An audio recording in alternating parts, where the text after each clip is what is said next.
There is no other name like your name. Oh Jesus, we declare that your name is above every name, Lord. Oh, when we bless your glorious name, Jesus. Oh, hallelujah, hallelujah.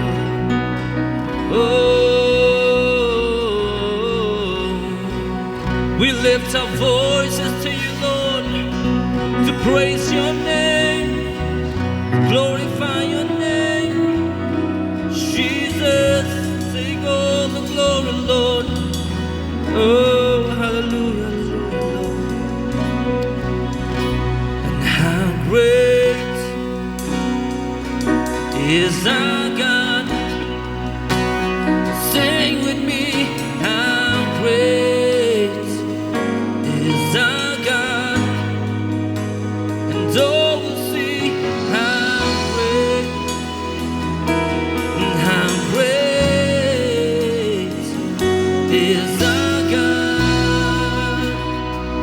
Let us look to God and sing the song, how great is our God?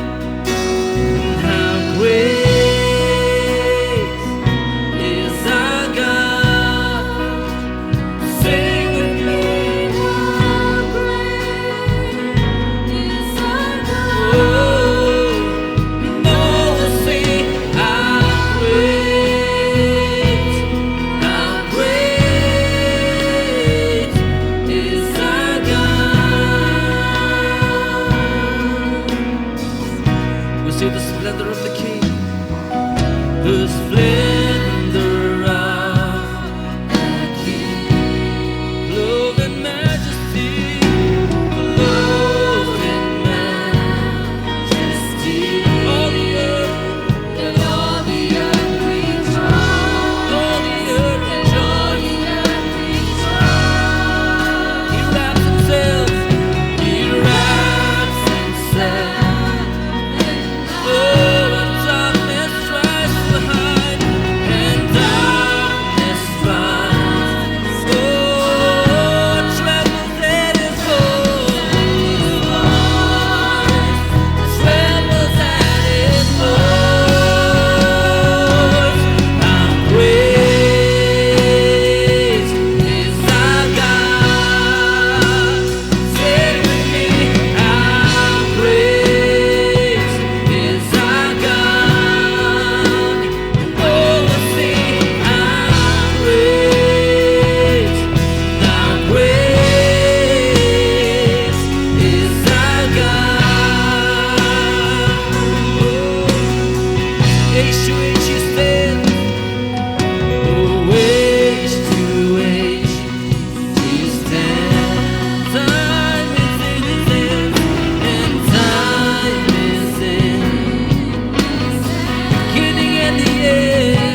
will see the greatness of our God. Amen. Oh, you're the name that is above every name, that every knee shall bow, every tongue shall confess that you alone are God.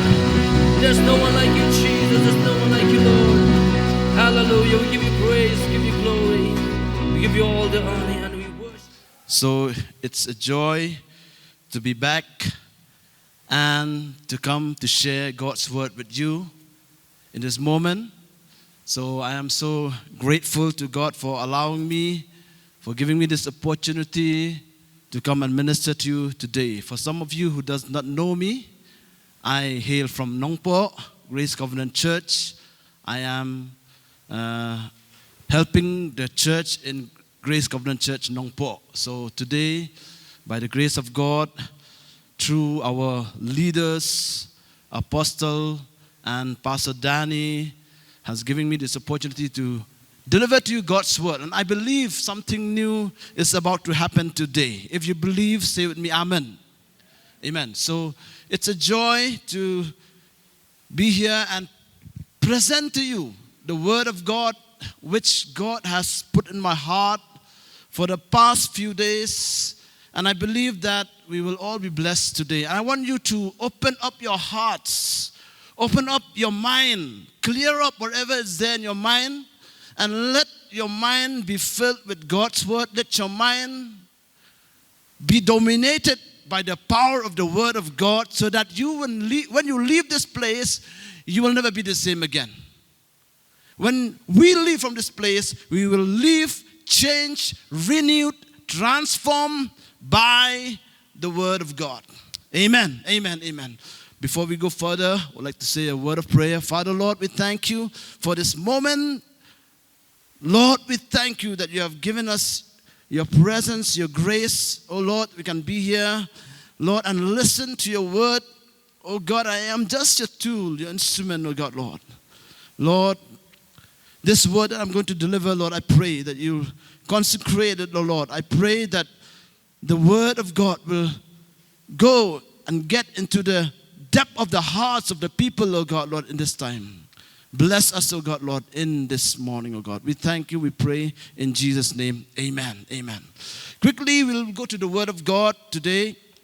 My text today, I've taken it from the gospel according to John, chapter 8, verses 31 to 36. The gospel according to John, chapter 8, verses 31 to 36. The Bible says, to the Jews who had believed him, Jesus said, if you hold to my teaching, you are really my disciples. Then you will know the truth, and the truth will set you free. They answered him, we are Abraham's descendants and have never been slaves of anyone. How can you say that we shall be set free? Jesus replied, very truly, I tell you, everyone who sins is a slave to sin. Now a slave has no permanent place in the family, but a son belongs to it forever. So if the Son sets you free, you will be free indeed. The text or the topic that I want to present to you today is, you shall know the truth, and the truth shall set you free. You shall know the truth, and the truth shall set you free. The reason that I prepared this message, the reason that God put in my heart to prepare this message is because I have seen most of the people, believers, after they have experiencing the touch of God, after they have experienced the move of God in their life, some of them may have been changed. Some of them have experienced miracles, healing.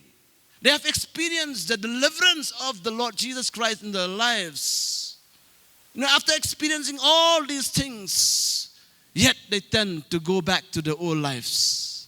Yet they tend to go back to the old way of worship. Yet they tend to go back to the old way of living a life of sin, a life which is not fully dedicated to the Lord. They go back to the old way of praising God. They go back to the old way of, the life living. Just a life of, I can say just to show to the people that they are okay. But they are not fine in the depths of their heart. The Bible says in 2 Corinthians chapter 5 verse 17, Therefore, if anyone is in Christ, the new creation has come. The old has gone, the new is here. Once, when Christ has come into our life, we have given our life to Jesus Christ, the Bible says that the new creation has come. Which means the nature and the character of our Lord Jesus Christ has come into our lives. Which means that, all this old life, this old way of living, old style of living, when we compromise with the things of this world, all these things has gone away. The Bible says the old has gone, the new is here. When I ponder upon this text, you shall know the truth, and the truth shall set you free. These quotes were taken, Jesus himself, he spoke these words to the Jewish believers. Notice this. He spoke these words to the Jewish believers. Sometimes you thought that this verse is only for the sinners. This verse spoke only for those who are living in sin, drug addicts, alcoholics, all those sinners. This verse is for them. But here, Jesus spoke these words not to sinners, not to those who are living in sin, but he spoke these words to the Jews who had already believed in the Lord Jesus Christ. Who had already believed in the Lord Jesus Christ. He spoke these words to them. Because some of the Jews, they had denounced the faith, Judaism, and now they are believing now in the Lord Jesus Christ. They are following the Lord Jesus Christ. He said these words to the Jewish people. But yet, even after believing in the Lord Jesus Christ, after following his footsteps, they were becoming his disciples, and yet the Bible says in the later verse 40, you are looking for a way to kill me. A man who has told you the truth. Just imagine, they have come and believed in Jesus Christ. But later in those verses, the Bible says that you are looking for a way to kill me. To kill, because I am telling you the truth. I have told you the truth which I have heard from God. You are planning to kill me because you cannot stand to the truth. When we look at the Gospel of John, what is the purpose of the Gospel of John? In John chapter 20, verse 31, if we read here the purpose of the Gospel of John, we have to know what is the purpose of the Gospel. Each Gospel has its own purposes. The Gospel of Matthew, where the purpose is to write to the Hebrew, to the Jewish people, to those who knows about Jewish culture, about Judaism. The Gospel of Matthew wrote to those people who already know the Word of God, who already know the living God. But when we read here the Gospel of John, chapter 20, verse 31, the Bible says, but these are written that you may believe that Jesus is the Messiah, the Son of God, and that by believing you may have life in his name. Just imagine, the Gospel of John was written so that people will believe that Jesus is the Messiah. Jesus is the Messiah. He is the Son of God. He comes and hails from God.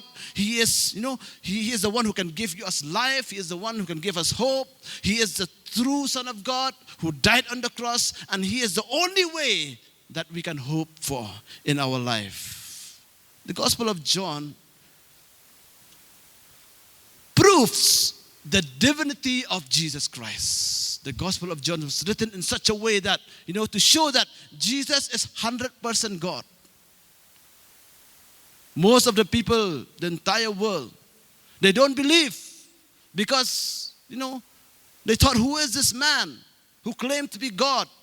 They don't believe. That's why most of the religion, they are against this belief that Jesus is the Son of God. But the Gospel of John was written to show to the world that he is truly divine. Jesus Christ is divine. He is the Son of God. He is 100% man and 100% God. This proved that even though he came to the world, he came and lived as man, take the form of flesh, so that you and I can get access to the throne of God. You and I can get access to the kingdom of God.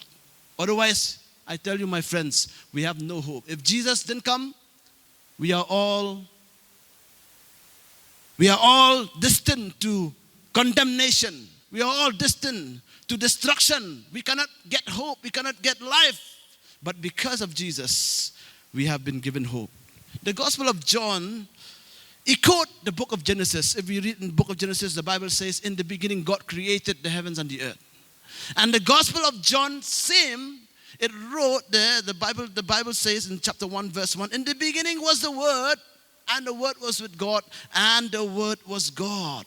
You know, this shows that the same Jesus in the Gospel of John, who is known as God himself, is the same God in the Genesis. In the beginning, God created heavens and the earth. The awesomeness of God, the greatness of God. He is there. He is the same God. And John proves here in the gospel, in his gospel, he proves. He said, through him all things were made. Through whom? Through Jesus. Without him nothing was made that has been made. Chapter 1, verse 3. Through him all things were made. Without him nothing was made that has been made. That means Jesus was there when the creation story began. He was there.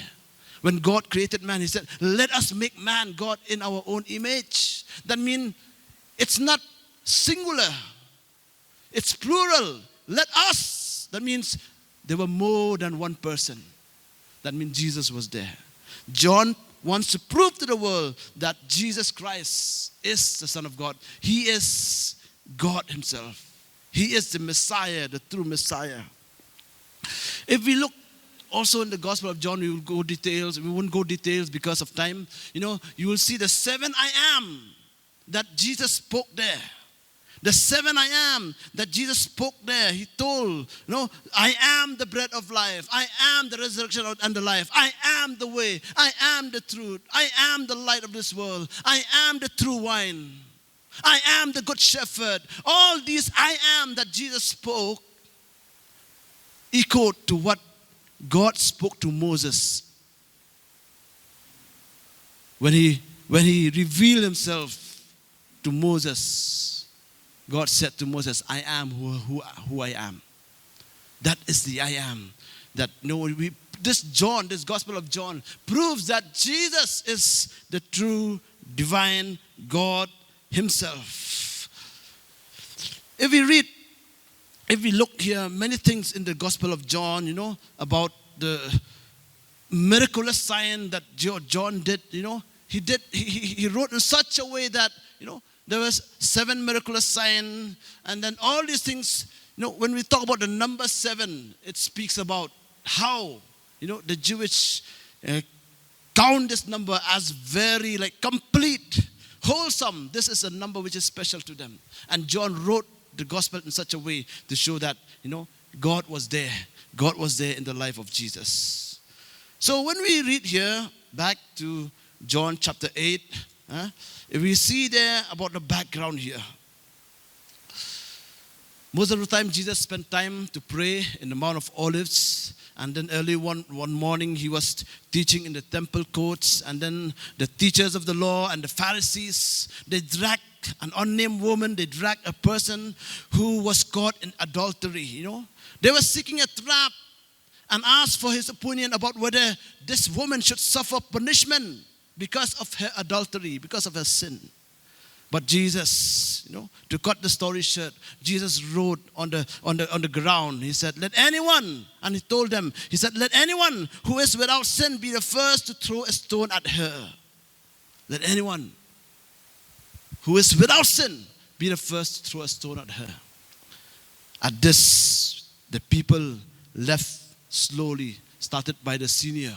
They left that place. And then Jesus told the woman, "Woman, where are they? Where are those people who condemn you? Where are those people who were trying to kill you, to stone you to death?" The woman said, "I don't see them." Jesus said to them, "Neither do I condemn you. Go now and live your life of sin." Jesus, when he spoke these words, he pronounced the life-giving words to the broken woman. As a man who is truly God, he spoke these words of life and say, "Go now and live your life of sin. Go now and live your life of sin. I am here. I am God. I am going to set you free from this bondage of sin. I am going to set you free from these laws. I am going to set you free from these these schemes that the Pharisees and the scribes, they're planning to do against you." So Jesus, he was trying his best. He was giving her life. It's only Jesus who can give us life, who can forgive us. It's only Jesus who can give us hope in our life. My dear friends, I want to tell you, once we know the truth, once we know about the Savior, this is the only one. He is the only one who can give us life, who can give us hope. That's why in John chapter 8, verse 32, it says, the famous verse, "Then you will know the truth, and the truth will set you free." Then you will know the truth, and you'll set free. And also, it follows in verse 36. Verse 36, it says, "If the Son sets you free, you are free indeed." Hallelujah. My dear friends, we are not living in the dispensation of the law. God has given us to live on the grace. The law will help us, the law will free us from committing sin, but it will not draw us closer to God. Note this. The law will free us from sin, but it will not draw us closer to God. But we are in the dispensation of grace. The grace of the Lord Jesus Christ will free us from our sins, will free us from our bondage, and also it will help us to draw closer to God. My dear friends, if we are living in the dispensation of grace, we are in the era of grace. Jesus Christ, by his grace, we can free from sin. We can, escape. We can conquer over all the temptations that come in our lives. And then once we experience the grace of God, I want to tell you, it is the same grace that helps us to draw closer to God. Like I said, when I was young, it's very easy to just live the life of addictions. It's very easy to live the life of addictions, alcohol, cigarette, tobacco, drugs, and all kind of addictions that we have around the world. It's very easy, but it's very hard to draw closer to God. My dear friends, once we are delivered, once we are free from the power of darkness, from the power of sins, the grace of our Lord Jesus Christ help us also to draw closer to God. Hallelujah. The grace of our Lord Jesus Christ help us to have an intimate relationship with the Lord Jesus Christ. There are 3 truths I want to tell you today. How does the truth set us free? How does the truth set us free? 3 points. The first one is that by abiding in God's word. Abiding in God's word. When I tell you about the word of God, God's word. This word of God, I tell you, is inspired by the Holy Spirit. When I speak the word of God, I do not only speak the wordings. When I speak the word of God, it is the Holy Spirit that spoke through me. And this is the Spirit which is breathed by God, the Trinity. The Holy Spirit, the triune God. That's why every time I used to tell the believers that whoever speaks God's word from this pulpit, he is not speaking his word. He is speaking God's word. And to make it simple, I can tell you, remember when God speaks, when God breathes into the nostril of Adam, when he breathed into the nostril of Adam, he blew it. That means that is the breath that God spoke. He released it, and Adam became a living being. Eve became a living being. My dear friends, when we talk about the Word of God, there's so much into it. We believe that this Word of God is inspired by the Holy Spirit. And when we read this Word of God every time, this Word of God inspires us. It gives us life. It gives us hope. It gives us, confidence. It gives us, the assurance that we are sure this is from the Lord. When we look at the world surrounding us, we have so many philosophers, theologians, great men and women, brilliant, great minds. But I tell you, sometimes we need to be simple in our thoughts just to accept and receive that this is God's word. This is God's word. And this word gives life. Well, while I was sitting there, I was pondering. While I was coming from Nongpo here, I was pondering, how did God did amazing thing in my life? He's so awesome. I came from my background, we came from a very poor family, nothing is there. We came from a background, from the family that, hate us, people hate us because of our poverty. But because we have Jesus in our life, we doesn't care. We doesn't care about others. We keeps on going on living for Jesus Christ. Every moment in our life, we just cherish the moment. We just enjoy the moment. I remember brother Pastor Danny and all those who are senior here. They used to come to our house and fellowship and enjoy. And when I was young, I really see the joy of God. I really see the moment of life, the enjoyment, the enthusiasm of serving God. That was like, it's not by human ability, but it is the revelation, the power of the God, of the Holy Spirit. It is the revelation of the power of God, and we are enjoying it. We are enjoying it, fellowshipping, pondering the Word of God, reading the Word of God every time. We are enjoying.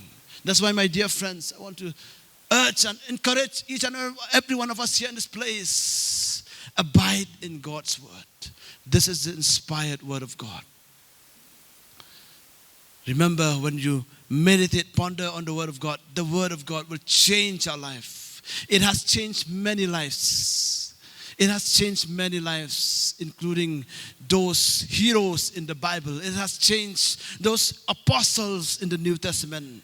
It is not that because they are brilliant, they have excellent knowledge. No. It is because the Word of God changed life, transformed life. We will see later about other great men and women of God. Abiding in God's word. Hold on to the teaching of God's word. In verse 31 it says, to the Jews who had believed him, Jesus said, if you hold on to my teaching, you are really my disciples. Jesus, he claims himself that he is God in the Gospel of John. He claimed his own divinity. He proved, John, the gospel writer, he wrote to show that Jesus, this is the true God. And this Jesus, this God, he can transform, he can change life. If you read in the Gospel of Acts, exciting story. If you know about the revival, the great revival, the move of God in the Bible, go to Acts, the Acts of the Apostle. In chapter 2, when the people heard this, they were cut to the heart and said to Peter, the other apostles, brothers, what shall we do? Peter replied, repent and be baptized, every one of you, in the name of Jesus Christ for the forgiveness of your sin, and you will receive the gift of the Holy Spirit. The promises for you, your children, and for all who are far off, for all whom the Lord God will call. Then those, if you read in verse 41 to 43, those who accepted this message were baptized, and about 3,000 were added to the church. They devoted themselves to the apostle teaching and to fellowship and to breaking of bread and to prayer.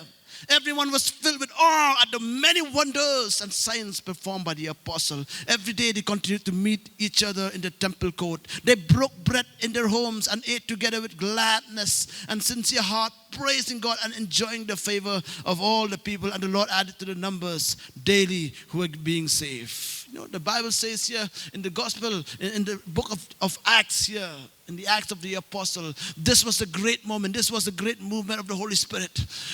God touches the life of people through Peter and the other apostle. People were being changed. People were touched, were cut to their hearts. What shall we do? Peter said, receive the word of God. Be baptized, repent. Come to church, come. You have known this is the truth. And Peter spoke with boldness, and they all believed and accepted. 3,000 at the same day were added to the church from just 120 people. Many people came and added to the church, and these people, they were faithful to the word of God daily, from one house to another house, serving God and pondering on God's word. This is the moment. This is the moment for them. They enjoyed. They have received the truth. They have believed the truth. And now they are living in the truth. Most of us, we heard about Jesus. We heard about, his life. We heard how he changed lives. But we do not want to submit ourselves or to obey, to follow and obey till the end. Most of us halfway, we end up, we turn back to our old lives. That's why the word of God says here, Jesus said to the Jews who are believers now, they are believers now, you need to abide in God's word. You need to abide in the word of God. Daily abide. And we look here in the Gospel of John. We look here in John chapter 8. We see that, you will know the truth, and the truth will set you free. When you know this, the word of God, which is the truth, it will set you free. It will not bound you. It will not stop you from serving God. You will have the freedom to enjoy and live for God. When the Bible says, if the Son sets you free, you are free indeed. It does not mean that you are free to commit any sin. No. You are free to live for God. You are free to enjoy God's presence. You are free to serve God with all your heart. There's no more law. There's no more bondage. If we are still under the law, I tell you, my friends, once we are there, we will be right. But once we are out, that means the law does not affect us anymore. We can do whatever we do. It comes to my mind about Hananiah, Mishael, and Azariah. They were and also Daniel, the young Hebrews at the teenage. When Jerusalem was captured by the Babylonian, they were taken captivity into Babylon. Now they were there alone. As long as they were in Jerusalem, in Judah, they are bound under the law. They will do everything what the law says. And they will follow, the scribes. They will follow the leaders, the priests, everything. But, once they are in Babylon now, listen here. Once they are in Babylon now, the king gave them different names. Hey, your name will be called Shadrach, Meshach, Abednego. They changed his name. That means that when you go around here and there, no one knows them that they are Hebrews. They know that they are Shadrach, Meshach, and Abednego. They changed their names. But these three Hebrews in that fire furnace, they fought. And they stood firm and said, no. Yes, we are out of the law. We are out of Judah now. We are not bound by these things. But we have experienced this God of the Bible. He is true. Hallelujah. We have experienced this God of the Bible. It doesn't matter. You change our names. You change, our identity card. You have changed. It doesn't matter. But we know. He is the truth. We know He is real. We will not compromise. Even though we are outside of Judah, outside of Jerusalem. They don't care. Throw us into the pit of fire, no problem. Hello, my friends. They threw him. the Bible says, Nebuchadnezzar, he saw like the Son of Man. Jesus Christ, he is there with them in the furnace of fire. He stood with them. He was there because he knew that these three Hebrews, they are genuine, they are dedicated, they are fully committed, not only under the law, but even though they are outside now, they are fully committed to God. Living under grace, living that, I have experienced so much of God. Why should I rebel against him? Why should I fight against him? Why should I, stand against him? I have experienced so much. I will stand till the end. They stood till the end, and God honored them. God honored them. They came out unharmed. Hallelujah. Give a clap to the Lord. Hallelujah. And then the second point is that becoming the disciple of Jesus Christ. How does the truth set us free? We need to become the disciple of Jesus Christ. We need to do what Jesus told us to do. What is the meaning of disciple? I look in the dictionary. Someone who believes and helps to spread the doctrine of another. Someone who believes and helps to spread the doctrine of another. Who is a follower. In Hebrew, it means matetes. Matetes means a learner, a learner, a learner. So, a disciple is a person who is willing to learn under somebody. And I thank God for the people in the Acts of the Apostle. They were willingly learning from the apostle, learning from great men and women of God. They were enjoying. They were enjoying. They were enjoying so much in their ministry, in their serving God. As I was pondering on the word of God. The Bible says in Acts chapter 11 verse 26, the disciples were called Christians first at Antioch. The disciples were called Christians first at Antioch. I want to tell you, my friends here, Christian was known later, but before the name Christian, they were known as disciples. Getting my point? They were known as disciples. They were known as followers. They were known as learners. They were known as, disciple. They did not know about the name Christian. Later at Antioch, the first time they called them Christian. But, yes, praise the Lord, now Christian has become the most dominant religion in the world.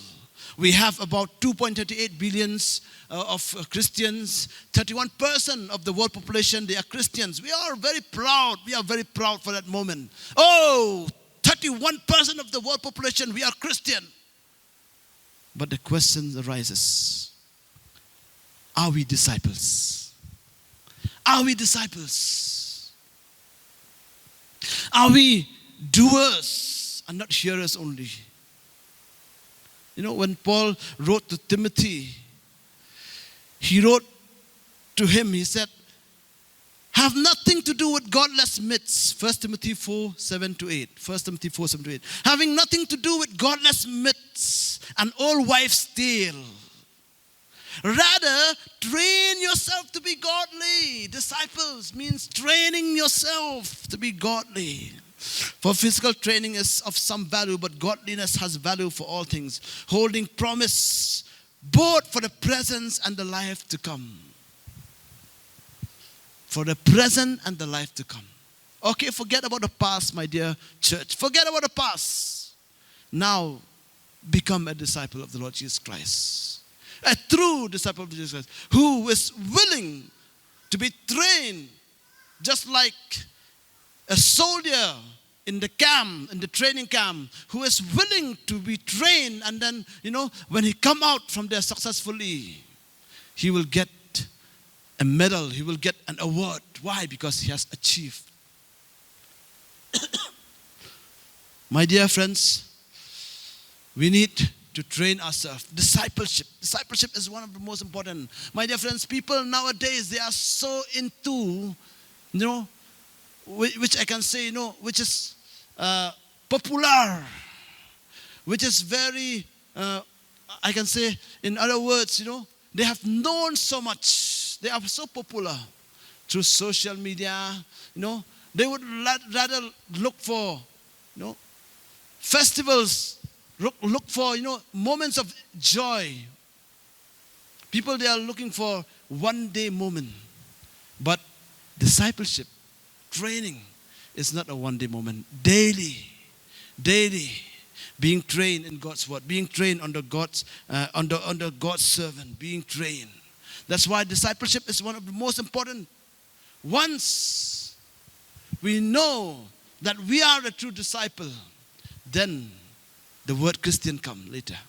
The first word is disciple first. My dear friends, are we disciple? Ask ourselves, am I a disciple of the Lord Jesus Christ? Am I following his footsteps? We have so many great men and women in the Bible who have become disciples.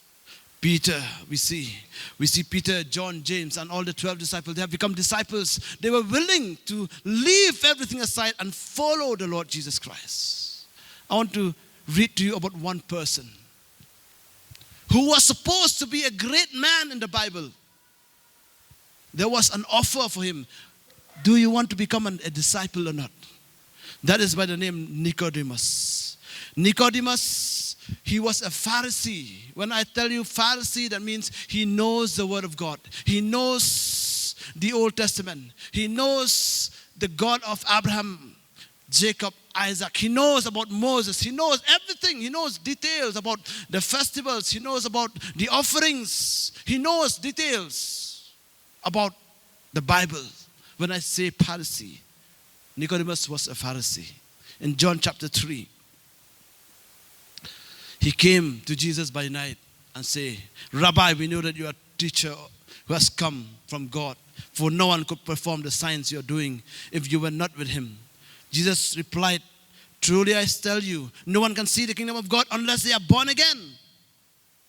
Nicodemus, he asked, how can someone born again when they are old? Nicodemus asked, they cannot be born second time? Jesus replied and said, verily I tell you, no one can enter the kingdom of God unless they are born of water and the Spirit. Flesh gives birth to flesh, but the Spirit gives birth to spirit. You should not be surprised. You must be born again. In other words, Jesus was telling about the principles of the kingdom of God. How can you be a disciple of Jesus Christ? What are the steps? What are the conditions to become a disciple of the Lord Jesus Christ? And he was telling Nicodemus, follow these steps. Be born again.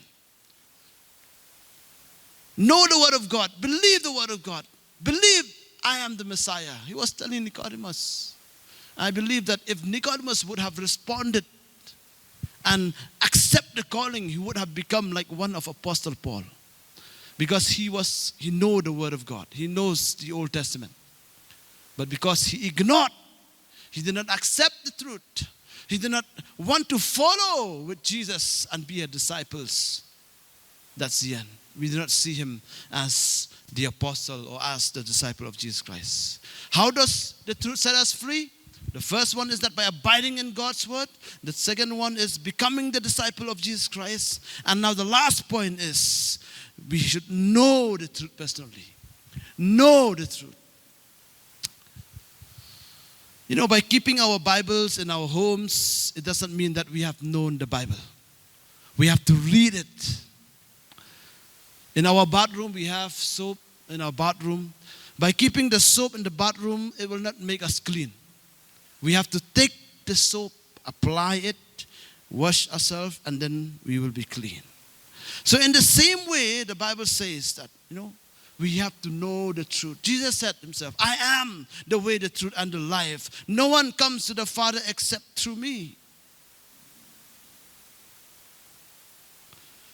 We have to know the truth. My dear friends, knowing the truth is that once we experience the truth in our life, once we experience the truth of God's word, the truth of his resurrection, the truth of his life, the truth that he gave us hope, he gave us life. Once we experience this truth, we abide in this truth, we abide in this word, then Jesus will set us free.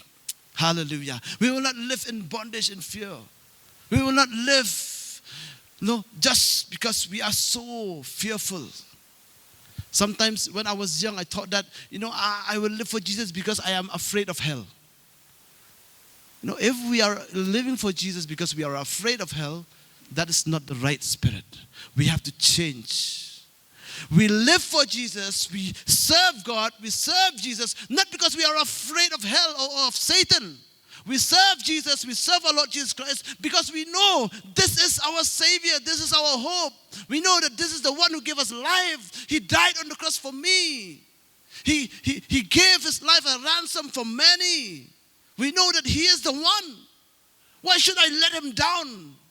Why should I ignore him? Why should I live for Satan when this man, the Savior of the world, has come, sacrificing his own life to die for me? Why should I live for this person, this other person, Satan? When we become disciples of the Lord Jesus Christ, we are fully surrendered and follow his doctrine, his teachings. That's why we need to know the truth.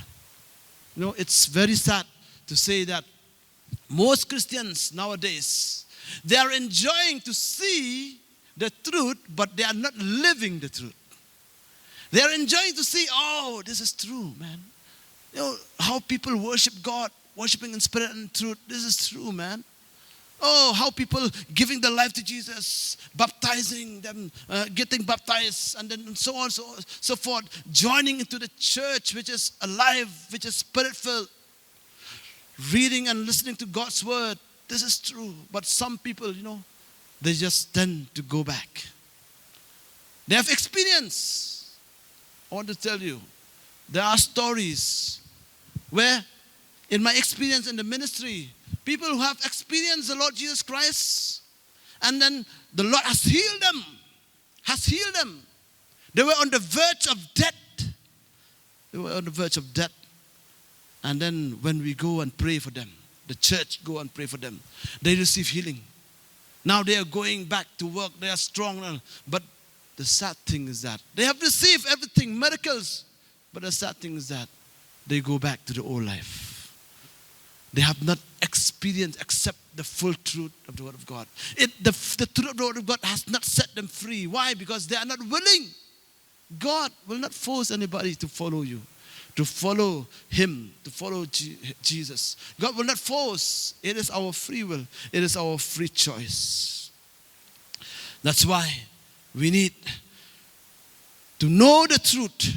We need to renew our mind. We need to remodel our thinking. We need to meditate on His Word. We need to memorize. We need on God's Word. We need to live the Word of God. We need to practice the Word of God.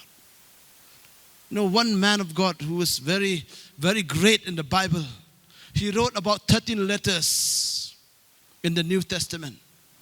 He was the one who was known as the Pharisee, the student of Gamaliel, the one who knows the Word of God, who had spent most of his time reading the Word of God. And this person is by the name Saul.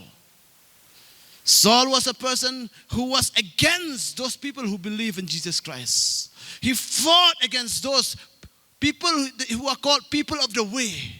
He was against them. And he took them to prisons. Even at the stoning of Stephen, he was there, stood and witnessed the stoning of Stephen. He saw how Stephen died and how Stephen prayed. When he prayed, Lord Jesus, receive my spirit. Then he fell on his knees and cried, Lord, do not hold this sin against them. When he had said this, he fell asleep. He saw the prayer of Stephen. And this is the same person, who took the letters from the Pharisees, from the scribe, from the authorities to go and persecute those Christians. He is the same person. This is Saul. He approved of the killings, the killing of the Christian. He was there. But on his way to Damascus, to cut the story short, I will not read all the verses. In Acts chapter 9, you can read it there. To cut the story short, he had an encounter with the Lord Jesus Christ. And the Lord Jesus Christ revealed Himself to him and said, why do you persecute me? Saul says, "Who are you, Lord?" You may wonder, why did he say Lord? Because he is a Pharisee. He knows that someone who speaks, he is God. "Who are you, Lord?" Jesus said, "I am Jesus whom you are persecuting me." We see this man who was very passionate to live for Judaism, for the Jewish religion, who was so passionate even to kill, even to put into prison all these people, But once, after he encountered Jesus Christ, on the way to Damascus, the Bible says that after a few days, after a few days he was getting baptized, and then after a few days he started to preach God's word. He started to follow the new truth, the new way that God has revealed unto him. He started to follow the steps of Jesus Christ. He started to learn from him. He learned from Apostle Peter and the other apostles, and then he became the apostles to the Gentiles. Just imagine a man who knows so much from the Word of God. Now, he changed his mindset now. Before, he thought that Jesus is the accursed one. But now, after his encounter with the Lord Jesus Christ, after knowing this truth, he was willing to leave every fame, every popularity, every glory, every pride that he had in the Jewish religion, the Jewish culture. He left everything now, and now he said, "I'm going to follow this man. I'm going to follow Jesus." Once upon a time, he had to stand in the court under judgment.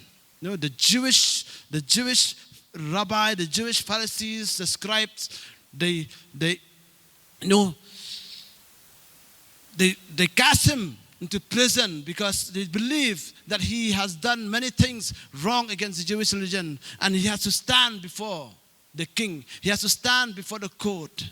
And these words that Paul said in Acts chapter 26, verse 19. The Jewish people were accusing him and, telling the government, the Roman government, to put him to death, to kill him. Apostle Paul, he stood and said, Acts 26, verse 19 to 20. "So then, King Agrippa, I was not disobedient to the vision from heaven. First to those in Damascus, and then to those in Jerusalem, and in all Judea, and then to the Gentiles. I preached that they should repent and turn to God and demonstrate the repentance by their deeds." So daring, so bold, he stood in the court of judgment and said, "King Agrippa, I am not disobedient to the vision from God. I am just obeying and following that this man that I am following now, Jesus Christ, the Son of God, he died and rose again. This man is the true, genuine God. He is the truth. You cannot deny him. He has risen from the dead. He is still alive and is still alive in me now. I am preaching to him.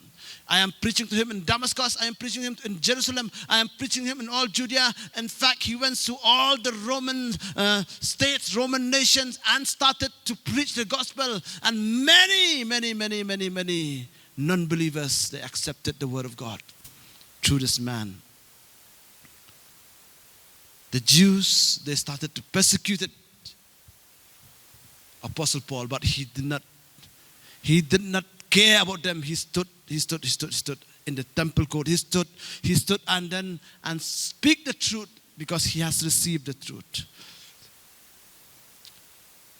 I can say that he left Judaism. He left all those old life. He left all those fame. He left all this glory in the synagogue.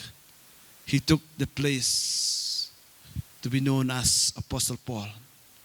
But you may wonder, why did Apostle Paul has two names, Saul and Paul? And why did he not go by the name Saul? Because Saul was a Hebrew name. Saul is the name of the first king of Israel. He may go as the name Saul, but he did not want. Paul is a Roman name that was given to him by the Roman Empire. And the meaning of the name Paul is small or little. He would rather go by the name small, little. to go, to all the worldly states and governments, to all the nations, to go and preach the gospel of Jesus Christ. Once we know the truth will set us free. By abiding in God's word, abiding in His word, becoming His disciples, and know the truth. Do not just see the truth. No, live the truth. Know and live the truth. I really appreciate, I'm coming to a close. I really appreciate in the 1990s, where I was just like 19 years old. In the 1990s, there was a great revival, great movement here in the city. The movement of the Holy Spirit. People, they received the Holy Spirit. People, they came to know about water baptism. They came to know about filling with the Holy Spirit, speaking in other tongues, praising God and worshiping God in spirit and truth. At that moment, people, many people, they was enjoying the presence of God. But from among the many people who was there, only few people who were saying, I dare to obey and follow this truth. Only few people who say, I dare to follow this path, this truth, the word of God, to follow until the end. I dare. I will not look for fame. I will not look for pride. I will not look for praise from the people, from the locality. It doesn't care. My relatives, they will chase me from my family. It doesn't care. My friends will befriend me, will unfriend me. It doesn't care. The church will ignore me. They will chase me. It doesn't care. I found this truth. I'm going to follow this truth. But I really appreciate and salute to those people who was daring to follow the truth. Does not care. They do not go back to their old lives. Paul did not go back to synagogue and start preaching like a rabbi. No, he went to the world and preached the gospel. You will know the truth, and the truth will set you free. It's sad to say nowadays people are just so enjoying, the things which are, they are just enjoying for a moment. They are not living the moment. Enjoying. We have so many, great, ministries, popular ministry. People are enjoying, but they don't want to fully follow the truth. It's sad to say that after receiving everything, they come back to their old lives. They come back to their old lives. Therefore, my dear friends, the word of God says, you shall know the truth, and the truth shall set you free. Set you free from the power of sin. Set you free from religious life, from sinful life. Set you free from all those things. So, this is the word of the Lord. For the glory of the Lord, I hand over this time to our dear pastor for this moment. In Jesus' name, amen.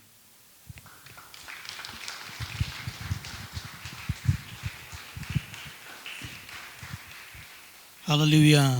Thank you, Elder Jerry, for the word of the Lord. We are truly blessed. And as I would always say, it is not just to listen and hear the word of God, but to do. That is the most important thing. When we do, the word of God will change, will transform our life. If we do not do, it's just like a soap in the bathroom, which cannot cleanse us, cannot make us clean. We have to take it and do it. Thank you, Elder Jerry. May we all stand up and ask the Lord to really know the truth in our lives. The truth of the word of God. Apply it in our life. Make use of the word of God in our life. Apply it in our everyday life, and we will see our life transform. We will see our life change. Not just for ourselves, but for all those who are acquainted with us. Dear Heavenly Father, we come to you. We thank you, Lord, that you have spoken to us, O God, today, O God, that your word, O God, your truth, O God, will set us free, O God. Will set us free, O God, from all, O God, our struggles, O God, all our prejudice, O God, all our, Lord, our evil motives, our evil intention, O God, will set us free, O God, from this way of life, conforming to this world, O God, the standard of this world, O God. Lord, We ask you, Lord, help us, O God, as we discover, O God, your truth, O God, in our lives, O God, and putting it into practice every day of our lives, O God, your word, O God. Lord, it will be a cleansing us, O God, making us holy, making us perfect, O God, even to that great day, O God, when you will come and take us away from this world, O God. Lord, make us holy, O God, through your word, O God, as you have prayed, O God, as you have prayed as a high priest, O God, that your word will make us, you will wash us with your word, O God, to make us pure and holy before you, Lord. Thank you, Lord, for this wonderful time, O God. Thank you for the message that you've given us, O God. And as your people leave this place, O God, let us leave with this message in our hearts, O God, that your word can transform our life. Your truth, O God, can set us free from all bondages that we have, O God. Thank you, Lord Jesus. Thank you. We give you all the glory.